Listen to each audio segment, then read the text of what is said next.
Tonight, we are diving into something the press loves to weaponize. A moment. A tiny moment. A snippet. A single smile that lasts maybe half a second. And somehow that tiny moment becomes a full-blown character assassination in the papers the very next morning. So let's set the stage. The year is 2018. 2 months after Prince Harry and Meghan Markle said "I do" at Windsor's St George's Chapel, the couple appears on the Buckingham Palace balcony for the Royal Air Force Centenary. It's Meghan's first balcony appearance as a newly minted royal. They are joined by Prince William, Princess Catherine, and of course Her Majesty the Queen. Now, to most people, the balcony moment looked like what it was: a formal, polite, celebratory appearance, a moment of national heritage, a moment of unity. But to the Daily Mail and their favourite experts, oh no, that's far too normal, far too balanced, far too boring. They needed drama. They needed conflict. They needed someone to frame as arrogant and someone else to frame as intimidated. Enter Judi James, a self-branded body language expert whose interpretations the tabloids treat like scripture. She claimed with absolute confidence that she saw Prince Harry royal-splaining to his wife, that he was trying to impress her with his status in the firm, that he smiled in a way that she described as smug. Yes, smug, from a half-second smile. And suddenly an entire international narrative was born. Harry shows off to impress Meghan. Meghan looks uncomfortable. Harry breaks royal rules for attention. A whole mountain of meaning constructed out of thin air. So tonight we are doing what this channel does best. We're breaking down the claim, the context, the body language, the footage, and importantly, the motives behind why the UK media keeps recycling these narratives year after year. Because this isn't just about a smile. It's not about a balcony. It's not about the RAF. It's certainly not about body language. It's about the continued effort to frame Harry as foolish, frame Meghan as overwhelmed, and frame the Sussexes as outsiders who don't fit a narrative the tabloids have been pushing with stopwatch precision since 2016. So, get comfortable. Pour some tea. We're going in deep. Because this balcony didn't become iconic because of the RAF celebration. It became iconic because of what the press decided to invent around it. Let's begin. The date, July 10th, 2018. The place, Buckingham Palace balcony. The atmosphere, formal, historic, ceremonial. This was Meghan's introduction into one of the most rigid, symbolic and hierarchical royal traditions. The balcony appearance. It's not just standing and waving, it's choreography. It's unspoken rules. It's subtle positioning. It's tradition layered upon tradition, layered upon yet more tradition. Meghan, 2 months into her royal life, stepped into that environment with poise. Her posture straight, her expression respectful, her demeanour thoughtful. She was absorbing a centuries-old ritual in real time. Around her stood people who had been doing this their entire lives. The Queen, who had performed this duty for 66 years at that point. William, Catherine, seasoned balcony veterans. And Harry, someone who had grown up with palace protocol engraved into his life since birth.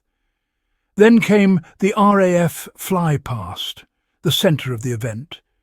Planes roaring overhead, marking 100 years of history, service, sacrifice and national pride. And in the middle of this moment, Harry leans forward slightly, gestures toward the planes, and says something to Meghan. A normal, human moment. But for the tabloids, this was gold. This was an opportunity. This was a moment they could twist. Judi James observed the footage and declared the following: Harry was royal-splaining, trying to impress Meghan with his importance. He was more focused on showing his status than watching the fly past.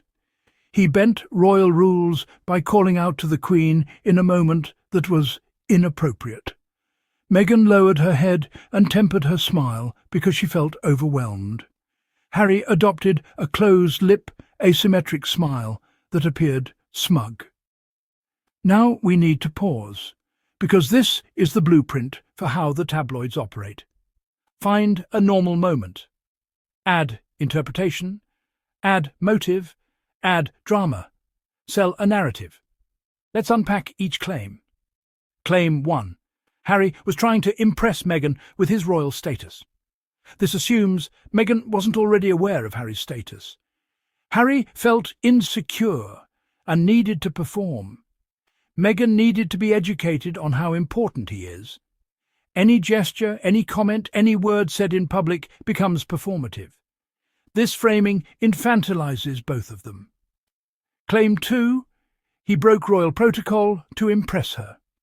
Protocol is not a rigid, unbreakable set of commandments carved in stone. The Queen herself was famous for her ability to adapt, improvise, and treat her family as human beings, not robots. Harry leaned forward to speak to his grandmother for maybe 2 seconds. She turned, smiled warmly, responded, and continued watching. If the Queen had found the moment inappropriate, she would not have engaged kindly. Her entire life was defined by discipline and symbolism. A warm smile is not an accident. Claim 3. Meghan lowered her head and tempered her smile. Why? According to Judi, she was overwhelmed, intimidated, or unsure of the environment. Or, and hear me out, Meghan was doing what royals always do on balconies. Keep a soft, neutral expression. Avoid exaggerated smiling. Remain composed in front of cameras. Show respect during ceremonial moments. Catherine has done this. William has done this. Even the Queen did it. But when Meghan does it, suddenly it's analysed like she's signalling distress in Morse code. Claim 4. Harry's smile looked smug. Smugness is an internal emotion. Body language analysts cannot definitively infer inner thoughts. At most, they can observe tension, relaxation, or directional attention. But smugness, that's not an analysis, that's an interpretation fueled by narrative. To understand this moment, we must consider 1. Meghan was new to the role. She had been a royal for 8 weeks. 1. This was an event with intense symbolism. The RAF Centenary is not casual, it's deeply tied to national pride. 1. The world's eyes were on her. The balcony is one of the most scrutinized spaces for any royal. 1. Every movement would be photographed and dissected. Millions of people would see the footage. Thousands of tabloids would analyze it. Hundreds of paparazzi lenses were pointed directly at her face. 1. Meghan is an actress, but not in that way. Acting is scripted, controlled, directed. This was none of those things. This was raw, real-time, and unrepeatable. 1. She was standing next to the Queen, the symbol of an entire nation. Of course, she lowered her head. Of course, her expression was reserved. Of course, she was absorbing everything. That's called respect. Not fear, not discomfort, not intimidation. Respect. Let's go step by step.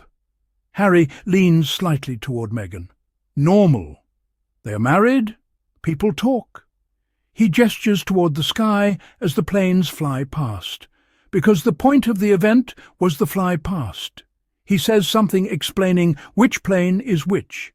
Everyone explains things to their partners. Everyone. Meghan listens politely, because she's a human being, not a statue. Harry then leans slightly forward toward the Queen. Because something funny or noteworthy happened, the footage shows the Queen smiling. The Queen turns, smiles warmly, responds. If she was annoyed, that wouldn't have happened. Harry responds with a closed-lip smile. This is common for him. His public smiles are often controlled, tight, brief. This is not new. Because in 2018, the press was beginning their long campaign. At this point, Meghan was still in the honeymoon phase with the public. Her approval ratings were high. Wedding coverage was glowing. The world had embraced her. But behind closed doors, the tabloids were already sharpening their knives. They needed a flaw, a weakness, a sign that Meghan was out of place, a narrative that the Sussexes didn't fit. This balcony moment was the first opportunity. And they took it.